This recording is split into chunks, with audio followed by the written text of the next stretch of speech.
Good morning student. बेटा आज हम आपका लेसन 14 जिसका नाम है नमक का दरोगा, इस लेसन की रीडिंग करेंगे। ठीक है, तो इस कहानी के जो लेखक हैं उनका नाम है प्रेमचंद, मुंशी प्रेमचंद। ठीक है ना। तो जो ये कहानी है, इस प्रस्तुत कहानी में रिश्वतखोर और भ्रष्टाचारी लोगों की जो सोच है, ठीक है ना, यानी जो सोचते हैं उनकी सोच को उजागर किया गया है।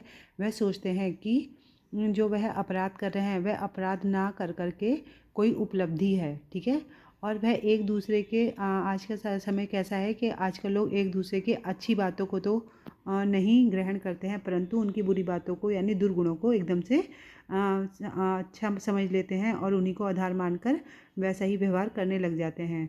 परंतु समाज में कुछ ऐसे सदाचारी व्यक्ति भी हैं जो किसी भी कीमत पर अपने कर्तव्य और धर्म पर डटे रहने को तैयार हैं, और ऐसे पारखी भी हैं, ठीक है ना, जो कि ऐसे लोगों को यानी इन अमूल्य रत्नों की खोज में रहते हैं। तो चलिए स्टार्ट करते हैं। जब नमक का नया विभाग बना और ईश्वर प्रदत्त वस्तु के व्यवहार करने का निदेश माने रोक लग गई, ठीक है ना, निदेश हो गया, तो लोग चोरी छिपे इसका व्यापार करने लगे। यानी जब नमक का एक नया विभाग बन गया था तो उस समय क्या हुआ, ईश्वर प्रदत्त वस्तु यानी ईश्वर के द्वारा प्रदान की जाने वाली इस वस्तु, ठीक है ना, इस वस्तु के व्यवहार करने पर यानी बेचने पर क्या था कि रोक लग गई थी। ठीक है, लेकिन फिर भी क्या हुआ, लोग जो थे इसका चोरी छिपे इसका व्यापार करने लगे थे। अनेक प्रकार के छल प्रपंचों का सूत्रपात का मतलब होता है आरंभ। अनेक प्रकार के मतलब इसका कारोबार करने के लिए अनेक प्रकार के जो 420 वाले काम होते हैं, रास्ते होते हैं, वह आरंभ हो गए थे। कोई घूस से काम निकालता तो कोई चालाकी से। अधिकारियों के पौ 12 माने बहुत मज़े आ जाना, है ना, पौ 12, और घूस का मतलब होता है रिश्वत। तो जब रिश्वत से लोग इस चीज़ को करने लगे तो क्या हुआ, जो अधिकारी थे उनको तो बहुत ही मुनाफा होने लगा।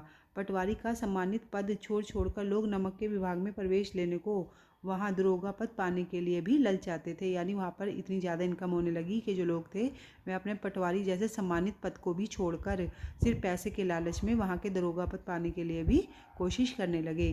वंशीधर रोजगार की खोज में निकले उनके पिता एक अनुभवी पुरुष थे। समझाने लगे, बेटा घर की दुर्दशा देख रहे हो, ऋण यानी कर्ज के बोझ से दबे हुए हैं, लड़कियों का विवाह योग्य हो गई हैं और नौकरी में ओहदे की ओर ध्यान मत देना, यानी पद की ओर ध्यान मत रखना। उनके कहने का मतलब ये था कि घर की दशा इस समय इतनी बुरी है कि यह मत सोचना कि तुम्हें ऊंचे ओहदे पर ही नौकरी मिले, जो भी नौकरी मिले वह कर लेना। ऐसा काम ढूंढना जहाँ ऊपरी आय हो, ठीक है ना, यानी 2 नंबर का। और वह कह रहे थे कि काम ऐसा हो कि जहाँ पर से आप